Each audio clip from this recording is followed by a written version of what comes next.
உயிரிழப்புகள் நிகழ்ந்ததுக்கு காரணம் இவங்க சொல்கிறது எதுவுமே கிடையாது. இந்த டிவிகே சைட்லேருந்து, இந்த அறகுறையான ரசிகர்கள் சைட்லேருந்து, இன்னும் விஜய் ஒரு கம்ப்ளீட் பொலிட்டீஷியன் அப்படின்னே சொல்ல முடியாது.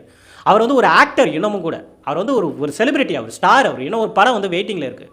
இந்த அளவுக்கு அவர் ஸ்பீடாக முன்னாடி வந்துட்டாரு அப்படிங்கிறதுனால அவரை பார்க்குற அந்த ஆர்வம் என்ன இருக்குது. இப்போ பிறக்கிற குழந்தை வரைக்கும் விஜய் பேரை சொல்லிட்டு இருக்கு. விஜய் நடித்த படங்கள் அப்படி. விஜய் பற்றி நான் இதுக்கு முன்னாடியே இதில் ஒரு வீடியோ போட்டிருக்கேன். விஜய் எல்லாம் ஒரு பொலிட்டீஷியனே கிடையாதுன்னு போட்டிருக்கேன். விஜய்க்கு அரசியலுக்கு எந்த விதமான சம்மந்தமும் கிடையாதுன்னு போட்டிருக்கேன். என்ன காரணம்னா விஜய் ஒரு புரட்சியாளரே கிடையாது. விஜய்க்கு புரட்சி சிந்தனைக்கும் ஒரு சம்மந்தமும் கிடையாது. விஜய்க்கு மக்கள் மேலே அக்கறை அந்த மாதிரியான விஷயங்கள் எதுவுமே கிடையாது. விஜய்க்கு அதெல்லாம் செய்ய தெரியாது. விஜய் உண்மையை சொல்லப்போனால் விஜய்க்கு பொலிட்டிக்கலி யோசிக்க தெரியாது. உண்மையை சொல்லப்போனால் நீங்கள் சொல்கிற ப்ராப்ளம் எல்லாம் மற்றவங்க கொடுக்குறாங்க, இடம் தரலை, நெருக்கடி கொடுக்குறாங்க. இதெல்லாம் இருந்தால் விஜய்க்கு மட்டும் இதை தவிர்க்க மாட்டாங்க. இங்கே இருக்கிற எல்லா பொலிட்டீஷியனும் அதை கடந்து வந்திருப்பாங்க. விஜயகாந்துக்கு தராத தொல்லையாக உங்களுக்கு தந்திருக்க போகிறாங்க. நிறைய பேர் இங்கே நீந்தி வரும்பொழுது, நிறைய பேர் அரசியலில் வரும்போது அப்போ ஆளுங்கட்சியாக இருக்கிறவங்க சில டிஸ்டர்பன்ஸ் கொடுக்கலாம், இருந்திருக்கலாம். அதை தாண்டி வர்றது தானே அரசியல்.